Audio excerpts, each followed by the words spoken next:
1, 2, 3, come on!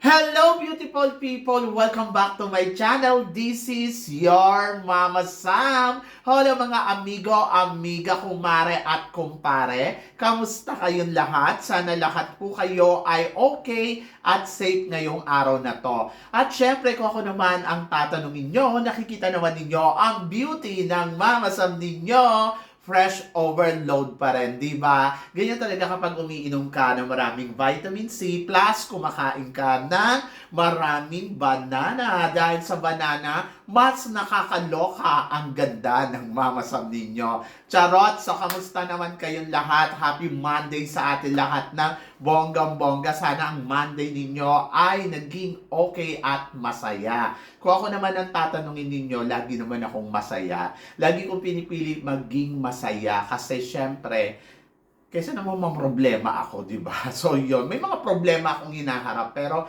dinidedma ko siya at hindi isang tabi ko siya. Mas pinipili kong mag-enjoy, ma-relax yung mind ko, manood ng TV, makichismis dyan sa social media. Alam mo yun, maghanap ng mga chika. So yun, doon umiikot yung mundo ko para sa inyo. Charot! And then of course, gusto ko rin syempre magpasalamat sa walang sawang tumatangkilik dito sa Mama Sam Vlog. Araw-araw, lagi-lagi sa mga bago nating subscribers. Hello, hello, hello sa inyo. And then of course, sa mga mas solid talaga ng Mama Sam. Thank you so much sa pagmamahal ninyo at suporta.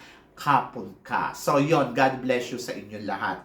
And then of course, gusto ko rin mag-shout out sa mga ilan nating kaibigan na talaga naman grabe ang pagmamahal at suporta na binibigay dito sa ating channel. So syempre, shout out tayo sa walang sawang tumatangkilik at talagang solid na sumusuporta dito sa Mama Sam Vlog at saka sa mga bago nating kaibigan. So shout out tayo syempre kay Daddy Eddie from Canada. Hello Daddy Eddie, thank you so much for watching. And then of course si Pearl Doktora, maraming salamat. Purple Takayon 90s, maraming salamat. Mads Vlog, syempre. Barbet Elizalde, thank you so much. Cesar Anyon Nuevo, maraming salamat Sir Cesar. Rosario Balendres, Ed He, thank you so much. Ricky Botron 678, maraming salamat. Si Tess Love Loves, maraming salamat. Saka syempre kay Glency Metran, maraming salamat. Bella Maylin Nepomeseno, maraming salamat. Si Berry Abandres at saka syempre si Inday Bisaya 25. Thank you so much for watching.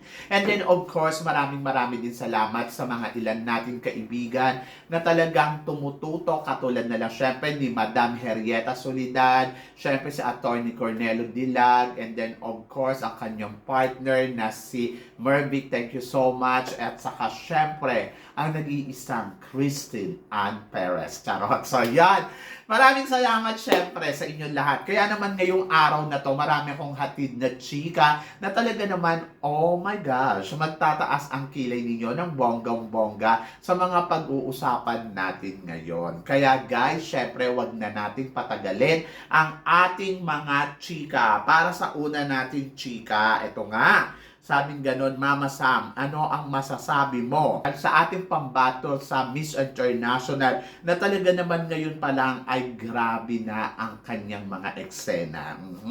Kay Mirna Isguera, well, ang masasabi ko sa kanya, bongga, panalo ang nakikita kong styling. Alam niyo, sa totoo lang, natutuwa ako sa kanya. Sabi ko nga, itong babaeng to, nako, hindi ako magtataka kung ito ay manalo ng Miss International kasi talagang ando doon siya sa sistema. At saka, feeling ko, aariba naman talaga siya sa Miss International ngayong taon na to. Kung last year na El Tocuyo tayo, pero iba kasi ang eksena ni Mirna. Alam nyo guys, sa totoo lang yung iba, nawawala ng tiwala, di ba? Parang ang sinasabi nila, nako, matatalo din yan, katulad nga daw ni Angelica Lopez. Pero kasi syempre, iba naman si Angelica, iba naman si Mirna. And then, alam ko nag-effort din naman si Angelica, pero from the beginning pa lang naman kasi sabi ko nga, kung si Angelica Lopez, kung pinadala natin to sa Miss Globe, winner to. Kasi mali yung set up ng winners nung time ni Angelica. Pero tapos naman na yan, at ayun, nakita na natin yung laban nila. So for now, siguro ang the best na gawin natin ay magtiwala sa pambato natin sa Miss International ngayong taon na to. At naniniwala naman ako na aariba yan ng bonggang-bongga. At saka, laban lang. So, yun. So, be positive and then think positive para sa laban niya at magtiwala. So, siguro suporta at ipagdasal natin. Siyempre, Mirna Isguera, naniniwala ako na kaya niyang kumabog sa Miss International ngayon taon na to. So, yun. So, excited ka ba for her? Kasi ako, yes. So, gusto kong malaman kung ano ang magiging eksena niya. And then, ayun nga, abangan din natin bagong set ng Binibining Pilipinas. Malapit na. Di ba, Christine? So, yan. At para naman sa sumunod natin, chika, Mama Sam, tingin mo, tapatan ng Taguig at ng Benguet sa Miss Universe, sino ang aangat at sino ang lalamang? Well, syempre, kung lamangan ng pag-uusapan, mas lamang na dito ang pambato ng Taguig. Syempre, alam naman natin si Katrina Ligado, yung profile nito, di ba? From Reina Hispano-Americana, second runner-up sa Miss Universe Philippines noon. And then, ngayon nandito siya, nagbabalik. At nakita mo pa rin naman na talagang palaban. At, Diyos ko, Katrina Ligado, talagang masasabi ko, my gosh, sobrang ganda niya ngayon. Kung maganda siya noon, mas gumanda siya ngayon. Yung alam mo yun, yung alam niya yung way kung paano siya maglalaro sa competition. At ngayon parang feeling ko, mas kumpiyansa siya, mas palaban siya, mas parang kaya niyang manalo ngayon ng Miss Universe Philippines title holder. Pero nandoon ako na depende pa rin yan sa magiging laro at saka sa mga makakalaban niya. So, panoorin natin at abangan, di ba? At dito naman kay Benguet, syempre bigyan natin siya ng chance na maipakita din yung galing niya. Alam ko mas lamang sa kanya si Katrina Ligado, pero nandoon ako sa part na bigyan din natin ng pagkakataon na makita kung paano siya makikipagbakbakan, kung paano siya sasabay sa mga kandidata dito. So, nandito siya bilang kandidata ng Benguet and for sure, ilalaban niya ang Benguet ng bonggang-bongga. So, sa mga nakikita ko naman sa kanya, mukha naman siyang ready at maganda ang beauty niya dahil very oriental beauty, Pinay na Pinay. Alam mo yon? And then, nandoon ako na excited ako na makita kung paano siya makikipagbardugulan o poksaan dito sa Miss Universe Philippines. Are you excited for her? Kasi ako, yes. So, yan. Nakakaloka. Pero syempre, good luck kay Katrina at good luck syempre kay Miss Benguet na si Maiko Ibardes. Yon. Abangan natin sila at magtiwala tayo na talagang kakabog sila ng bonggang-bongga sa Miss Universe ngayong taon na to. So, yon. At para naman sa sumunod natin, chika, pambato natin sa Miss World Mama Sam na si Krishnan Gravides. Mama Sam, tingin mo ano pa ang kulang sa kanya?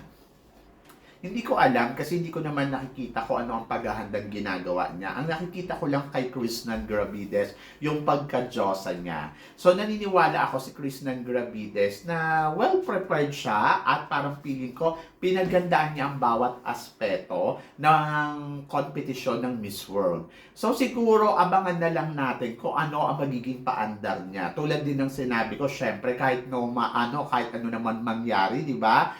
Siya ay pambato ng Philippines dito sa Miss World. So, supportahan na lang natin siya ng bonggang-bongga. Kung naniniwala ka sa magiging ganap at eksena niya, dapat talaga ibigay mo yun ng 100% na walang pagdududa. And then, tingnan natin kung siya ba ay well-prepared, kung siya ba ay kakabog, kung siya ba ay kaya niyang makipagpukpukan sa 100 plus na makakasabayan niya dito sa Miss World ngayon taon na to. So, wala na tayong time para sabihin pa, ay kulang ka sa ganito, kulang ka sa ganyan. So, hanggat hindi pa nag-start ang Miss World, so siguro gawin niya lang yung dapat niyang gawin na alam niyang kulang pa sa kanya. So, yan! Nakakaloka! So, good luck kay Krishnan Garavides. And finally, this is it. Makakalaban na siya sa international stage after ng Miss Universe Philippines. Di ba? Diyos ko, tagal din neto na tenga. But good luck at laban lang. At para naman sa sumunod natin, chika, Mama Sam, tingin mo, Cyril Payumo, makakalaban ba ng Miss Charm ngayong taon na to? Hindi ko alam. Kasi di ba ngayon meron na namang Miss Universe Philippines. So I'm a little bit afraid dahil mag-a-appoint na naman sila ng bagong Miss Charm na hindi pa nakakalaban yung Miss Charm na 2025. I hope na sana matuloy ang Miss Charm sa end of the year. So umaasa ako na ang Miss Charm ay gagawin nila yung best nila para ma-continuous lang nila yung pageant nila na taon-taon sa ganong petsa. Huwag na silang umarte, huwag na nilang i-move sa 2026 utang na loob. So, dapat ngayon pa lang nagpaplano sila, naghahanda na sila. So, wala naman tayo dun balita sa bagong reyna kung ano ang mga ginagawa. Pero I hope na sana ang Miss Charm ay matuloy-tuloy niya to. Kasi sa totoo lang, in fairness sa Miss Charm, maganda yung pageant nila, no? So, maganda yung ipinakita nilang production, pageant, kaya lang medyo, alam naman natin nakapos, pero maganda.